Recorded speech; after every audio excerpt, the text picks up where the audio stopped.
Welcome, everyone, to a very special deep dive edition of Leading Edge AI Radio. I'm absolutely thrilled to have you here with us today. It's great to be here. Before we jump into I'm looking at a massive stack of research sitting on the desk right now, but before we get into that, I do want to give a quick shout out to our sponsor, Leading Edge Fiber and Recycle. They're doing great work. They really are. And just as our sponsor is out there doing the hard, essential work of recycling physical infrastructure to build a more sustainable future, today's deep dive is really about recycling our outdated ideas. Welcome to the deep dive. We're looking at a structural reality today that honestly affects almost every single professional right now, because the traditional 9-to-5 office model is just thoroughly dead. I mean, we all know that. Yeah, that's old news at this point. Right. But what is replacing it isn't just a simple, pandemic era work from home setup anymore.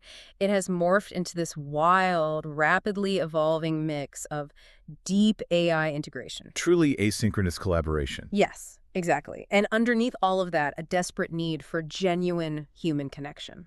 It's a really profound transition period. I'd say we're witnessing a complete re-architecting of how work actually gets done, and more importantly, how the human brain experiences the friction of that work. Well, to figure out how the most successful organizations and individuals are actually navigating this without just losing their minds, we have pulled an incredible stack of sources today. A really big step. Yeah. We're looking at a 2025 IDC MarketScape report on digital workplace services, a completely eye-opening 2026 Archive study on how AI impacts our ability to learn complex new skills. That one is fascinating. It really is. Plus, we've got HubStaff's comprehensive 2025 guide to asynchronous work, the AMS 2026 talent blueprint, and some very fresh corporate reports and marketing trends from 2026. Lots to get through. Definitely. Our mission for this deep dive is to uncover how you can blend advanced AI tools with human-first asynchronous strategies to actually get things done, hit your goals, and, well, not burn out in the process. Okay, let's unpack this. I think we should start with a major structural shift that was highlighted in that IDC MarketScape report, because it kind of lays the foundation for everything else. Right, the SLA thing. Exactly. For decades, IT departments and digital services relied on SLAs, service-level agreements. These were purely technical, binary metrics. Like, is the network up? Right. Is the server running? Is the software load time under 2 seconds? But we have definitively moved past that baseline. The new standard governing the workplace now is the XLA, the experience level agreement. Wait, so does that mean IT is suddenly responsible for HR metrics? Like, are they actively tracking if an employee is in a bad mood because their email won't load? It's less about HR and more about realizing that digital friction is just a silent, massive killer of productivity. What's really fascinating here is the sheer scale of the adoption. The report notes that nearly 9 out of 10 vendors are now using XLA frameworks. 9 out of 10? Yeah, to measure employee engagement, productivity, sentiment. Because if your team is constantly fighting with their software or doing endless password resets or dealing with laggy communication tools... This uptime doesn't matter. Exactly. It does not matter if the server uptime is 99.9%. Yeah. The human experience is broken, the workflow halts, and the business just bleeds money. That concept of measuring digital friction makes a lot of sense. And looking at the IDC report, they actually named Unisys as a leader in this space. Yeah. They specifically called out their Service Experience Accelerator, or SEA platform. Yes, the SEA platform. And what really stood out to me there is that they aren't just deploying this for people sitting in ergonomic chairs at a desk. No, not at all. They are bringing human-first digital services to frontline and blue-collar workers, which is a demographic that is usually just left completely behind in these tech upgrades. That is a critical evolution. Right. We often talk about digital workplace as if it only applies to knowledge workers typing on laptops and coffee shops. Right. But extending that seamless, frustration-free experience to the physical frontline is where real, measurable operational efficiency is gained. Let's look at the mechanics of that for a second. Unisys is using augmented reality-enabled on-site support, intelligent digital signage, smart lockers for IT equipment. So imagine you're a factory worker and your barcode scanner breaks on the floor. In the old SLA model, you submit a ticket, you wait for IT to respond, and maybe you get a replacement the next day. And your productivity drops to zero. Exactly. But in an XLA model optimized by something like the SCA platform, that worker walks over to a smart locker, scans their badge, and the locker just dispenses a pre-configured replacement scanner. And if they need help setting it up, AR glasses guide them through the 30-second process. Right. The friction is entirely removed. But if we connect this to the bigger picture, implementing that level of autonomous technology requires a massive shift in how you actually manage the people using it. You can't just manage them the same old way. No. You cannot just drop in smart lockers and an AI help desk and expect the human element to naturally adapt. The International Research Journal of Education and Technology report in our stack looked really closely at the impact of leadership styles on remote and hybrid organizational culture. And their findings put a massive spotlight on why so many managers are stressed out right now. They found that transactional leadership is completely failing in these new environments. Spectacularly failing. Yeah, because transactional leadership is that very task-focused, performance-driven, do this specific thing and you get this specific reward model. It relies heavily on constant, visible oversight. Which you simply do not have when your workforce is distributed. You can't just walk the floor to make sure everyone is looking at their monitors. Right. So the report makes it clear that transformational and servant leadership are now absolutely essential. A transformational leader focuses on communicating a compelling vision, establishing highly transparent systems, and crucially, fostering deep autonomy. So the employee can execute the vision without having their hand held. Precisely. It actually makes me think of an analogy. Managing a traditional 2015 office was often like managing an assembly line. Everyone is physically there at the exact same time, passing the work down the line in real time. And the manager is literally walking the floor. Yes, making sure the conveyor belt keeps moving. But managing a modern, distributed team, that is much more like managing a creative studio. Your team members are working on different pieces at different times. They require long blocks of deep focus. And your job as a leader isn't to watch them type. Exactly. Your job is to make sure they have the right tools, zero digital friction, and a crystal clear understanding of the final masterpiece you're trying to build together.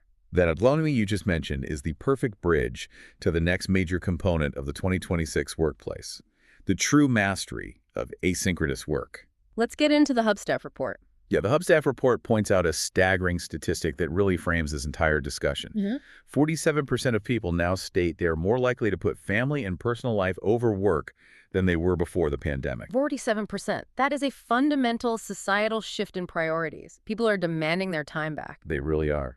But managing a team where everyone is prioritizing their personal life sounds like it could devolve into absolute chaos if someone needs an urgent approval. Well, that is where asynchronous work becomes the great enabler, provided it's done correctly, of course.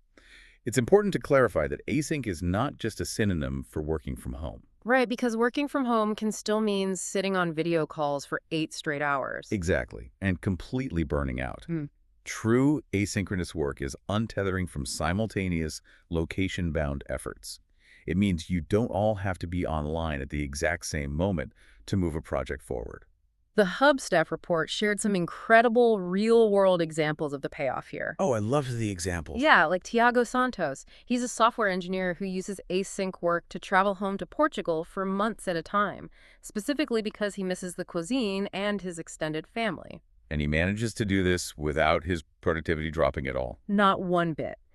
Then there's Courtney Cavey, a marketing director. She talked about the freedom to spontaneously volunteer to chaperone her child's field trip if another parent cancels at the last minute, or just decide to go to the beach because it's a beautiful Tuesday. Because she knows she can make up the deep work later in the evening without disrespecting her teammates' time or holding up their progress. Exactly. Those stories illustrate the ultimate promise of the digital workplace.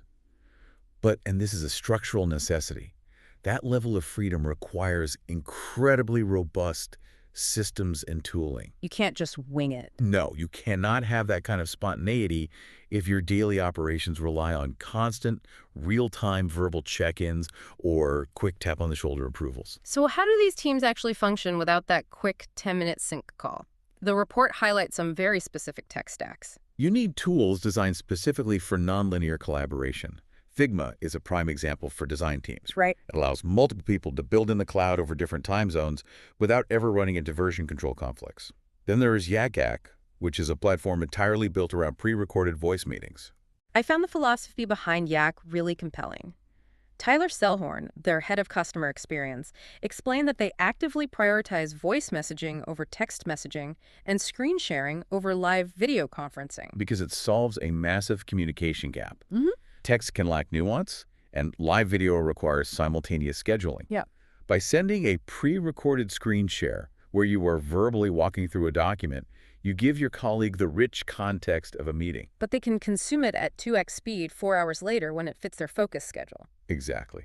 Furthermore, for customer success and operational workflows, teams are leaning on platforms like Tatango for agile automated workflows that keep the client moving forward even if the account manager is asleep. But the software is only half the battle, right? The Hub staff report makes it clear that the human behavior around the tools is what makes or breaks an asynchronous team. That is why establishing an internal asynchronous collaboration policy is non-negotiable. You need ground rules. For example, setting clear communication etiquette.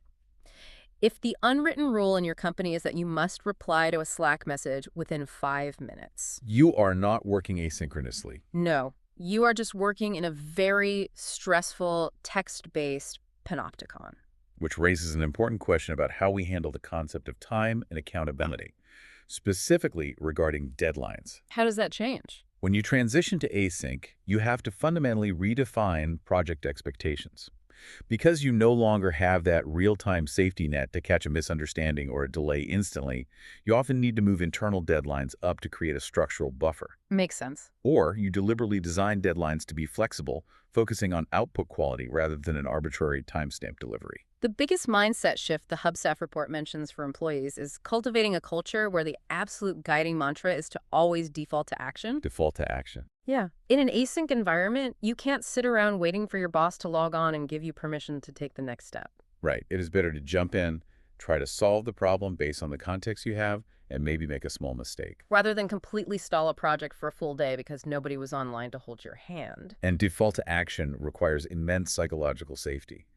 You have to trust your people to make decisions, which loops us right back to why transformational leadership is the only model that survives here. But if the mandate is to default to action, people are naturally going to reach for the fastest, most powerful tool available to help them take that action. And in 2026, that tool is an AI agent. Which brings us to a massive, counterintuitive warning for anyone trying to stay competitive.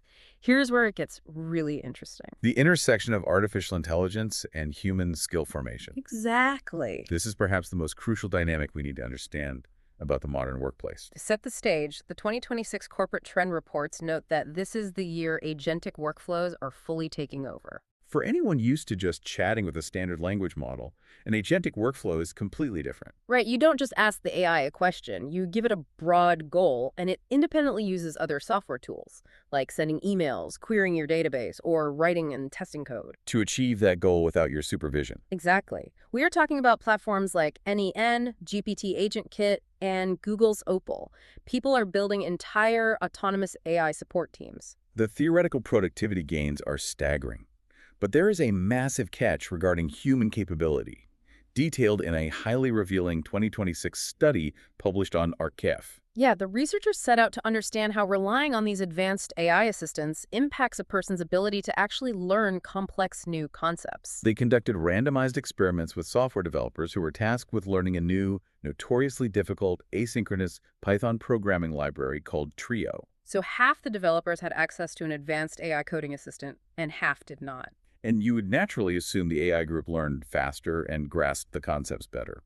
But the data showed the exact opposite. The novice workers who relied on the AI assistant saw a massive 17% drop in their quiz scores. A 17% drop. That is the equivalent of dropping 2 full-letter grades in a university course. They were worse at conceptual understanding, they were significantly worse at reading the code, and they completely failed at debugging. And the detail that really stuck with me is that the AI group didn't even finish the tasks significantly faster than the control group. No, they didn't. But the whole marketing pitch of AI is that it saves you time. Why did it fail here? The researchers actually watched the screen recordings of the participants, which gave them incredible insight into the mechanical failure of the process. What did they see? They found that participants in the AI group spent up to 30% of their total time, sometimes asking up to 15 different, slightly tweaked questions, just trying to prompt the AI to give them the correct answer. Wow. This is an enormous time sink. It's the classic garbage in, garbage out problem, but weaponized against our own schedules. If you don't understand the complex Trio library, you don't know how to ask the AI the right question about it. Precisely the issue. Yeah. The study categorized the behaviors they saw. The developers who just blindly copied and pasted the AI-generated code did finish the initial task quickly. But because they didn't understand the concurrent logic, they learned nothing. Exactly. When a bug appeared later, they were helpless.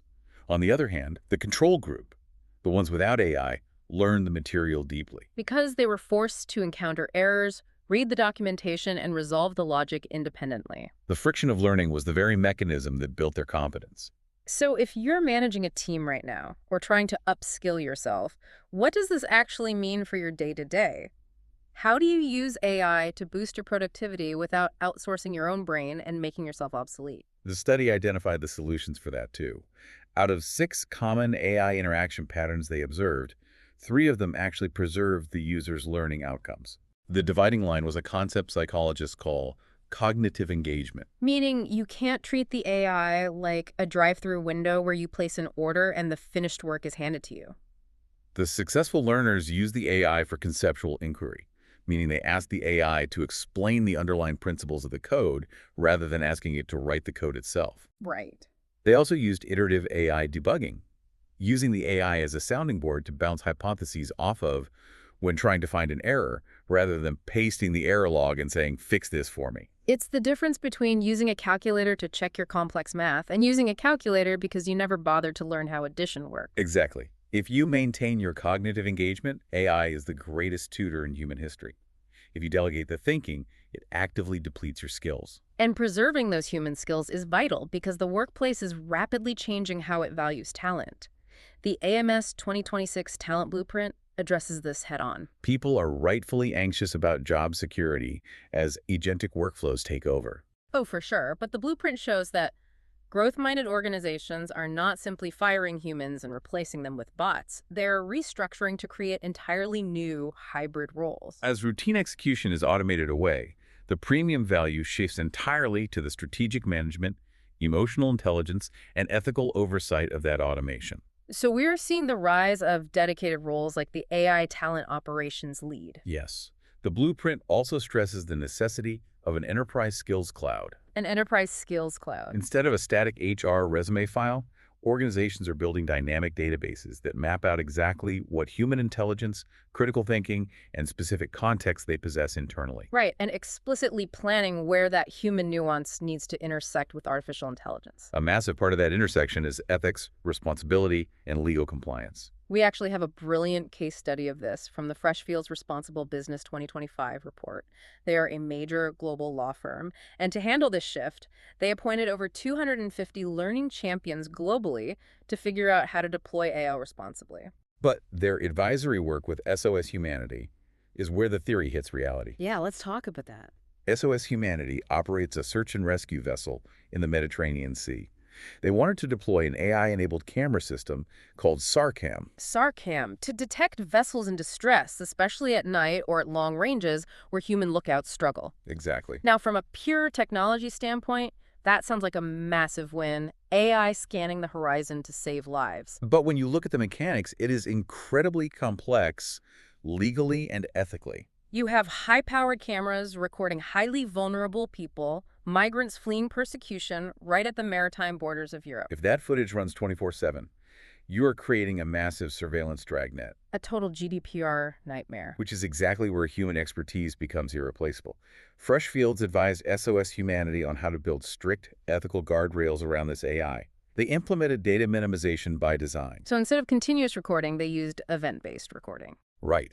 The AI is trained to only trigger the cameras to save footage when a specific visual anomaly indicating a distressed vessel is detected. Furthermore, they instituted extremely short data retention times and encrypted all the output. They prove that you can harness the immense analytical power of AI for life-saving operations while fiercely protecting fundamental human rights through deliberate, human-led operational design.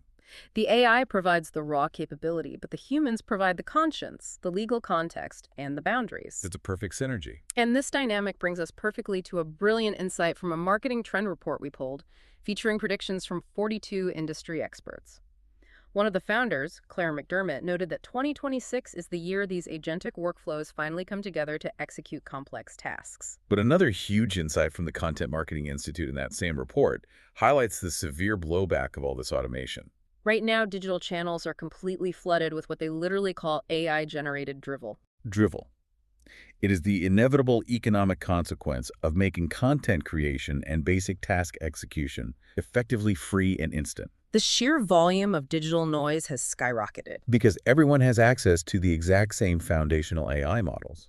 producing perfectly adequate, syntactically correct, but utterly soulless content or analysis is no longer a competitive advantage. It is simply the new baseline. So what actually stands out in 2026? It's authentic human connection, unique perspective, and genuine hard-won expertise that an AI simply cannot hallucinate.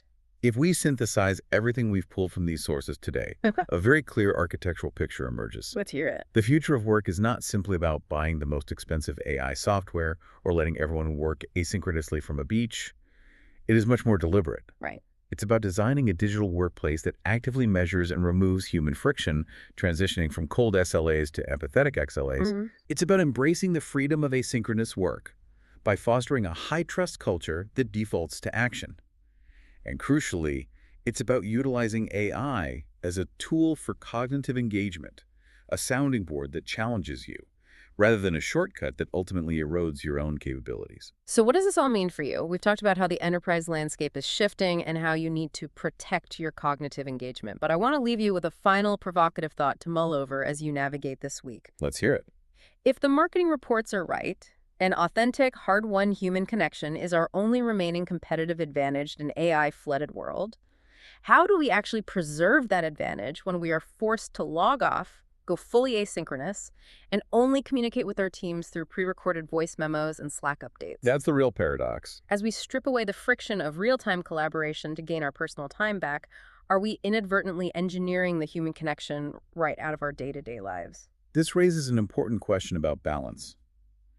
Efficiency should never come at the cost of our humanity. It is the tightrope we are all walking right now. Thank you so much for joining us on this deep dive. We hope you take these insights, look closely at your own digital habits, and bring a renewed human-first perspective into your next workday. Until next time.